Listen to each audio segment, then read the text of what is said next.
Last night అయితే నేను రాయచూర్ నుంచి గుడివాడకు ట్రావెల్ చేసినాను ఏపీఎస్ఆర్టీసీ సూపర్ లగ్జరీ బస్సులో.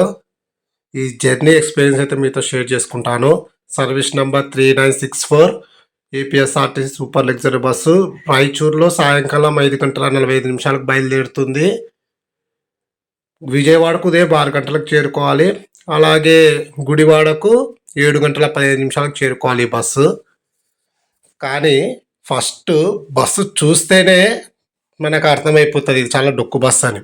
నిజంగా అంటే ఛార్జింగ్ పాయింట్స్ ఉండవు, టీవీ పనిచేయదు, అసలు టీవీ లేదనుకోండి. ఇంకా తర్వాత సీట్స్ పక్కన ఉండే హ్యాండిల్స్ మనం చేపెట్టుకోవడానికి ఉంటుంది కదా, అది కూడా సరిగా లేవు. సీట్స్ అది ఎట్లా చెప్పాలంటే కూర్చోడానికి కూడా కంఫర్ట్గా లేవు. అసలు నన్ను అడిగితే ఛార్జింగ్ పాయింట్ సీట్స్ దగ్గర ఉంటాయి కదా, అవి కూడా లేవు. పోనీ బస్ అన్నా బాగానే ఉందా అంటే స్పీడ్ పరంగా చూసుకుంటే స్పీడ్ పరంగా వరస్టే. తర్వాత నైట్ అంతా పండుకునే టైంలో ఆ కిటికీల శబ్దం ఉంటుంది, అదేదో సంగీత సరిగమలు వినిపిస్తున్నట్టుగా టుక్కు టుక్కు టుక్కు ఇదే సౌండ్. రాత్రి మొత్తం కూడా విండోస్ శబ్దమే ఉంది, ప్రాపర్గా నిద్ర లేదు దానివల్ల. ఇంకోటి వీళ్ళు కర్నూలుకి 8:45 కల్లా రావాలి, వస్తారు కూడా. కానీ ఆత్మకూరుకి భోజనానికి ఆపుతాడు, ఆన్ టైంకి వస్తాడు అక్కడ కూడా. ఇంకా అక్కడ నుంచి డిలే అవుతుంది. ఆత్మకూరులో భోజనానికి ఆపుతాడు. అంటే ఆత్మకూరు బస్ స్టాండ్లోనే, మళ్ళీ ఎక్కడో అవుట్ సైడ్ అనుకునే బస్ స్టాండ్లో క్యాంటీన్ దగ్గరనే భోజనానికి ఆపుతారు. అక్కడ ఫుడ్ వరస్ట్. నేను చపాతి తిన్నా అది వరస్టే ఉంది, ఇంతకుముందు భోజనం తీసుకున్నా అది వరస్టే, టిఫిన్స్ తీసుకున్నా అది వరస్టే. కానీ ఇలాంటి వేస్ట్ హోటల్ దగ్గర వీళ్ళు డిన్నర్కి అయితే ఆపుతారు. తర్వాత విజయవాడకి 6 గంటలలోపు చేరుకోవాల్సిన బస్సు 7కి చేరుకునింది. గుడివాడకి 8:30కి చేరుకున్నాం. 40 కిలోమీటర్లు నడపడానికి గంట టైం తీసుకున్నాడు. మరి అసలు ఓవరాల్గా నైట్ మొత్తం సరిగా నిద్ర లేదు ఆ విండో శబ్దం వల్ల.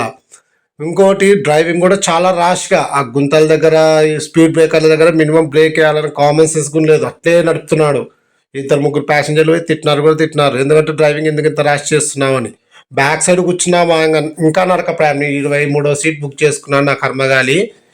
అసలు నరక ప్రాయం అసలుకి. కానీ రిజర్వేషన్ అయినాయి కానీ ఇంత లాంగ్ డిస్టెన్స్ బస్సుకి కొత్త బస్సులు వచ్చినాయి, BS6 బస్సులు. దీనికంటే నన్ను అడిగితే రాయచూర్ నుంచి అవనిగడ్డ వెళ్ళే బస్సు ఉంటుంది, అందులో ట్రావెల్ చేసి విజయవాడ దిగి అక్కడి నుంచి గుడివాడ పోవడం బెస్ట్ ఆప్షన్. ఎందుకంటే ఆ బస్సు అన్న కొత్త బస్సు, తర్వాత డ్రైవింగ్ అన్నా బాగుంటుంది. వీళ్ళేంది చాలా వరస్ట్గా నడుపుతున్నారు డ్రైవింగ్, పంచువాలిటీ లేదు. బస్సు మెయింటెనెన్స్ గురించి ఇంకా ఎంత తక్కువ మాట్లాడుకుంటే అంత బెటర్, అంత వరస్ట్గా ఉంది. నేనైతే రేటింగ్ ఇచ్చినాను అభి బస్లో 1% ఇచ్చిన. టికెట్ ఫేర్ 890 రూపాయలు మనం ఏపీఎస్ఆర్టీసీ బుక్ చేసుకుంటే. అదే అభి బస్లో 930 రూపాయలు పడింది. 5:45 నుంచి మరుసటి రోజు గుడివాడ పోయేంత వరకు కూడా నాకు మనశ్శాంతి అయితే లేదు. రాత్రి సరిగా నిద్ర లేదు ఆ విండో శబ్దం వల్ల.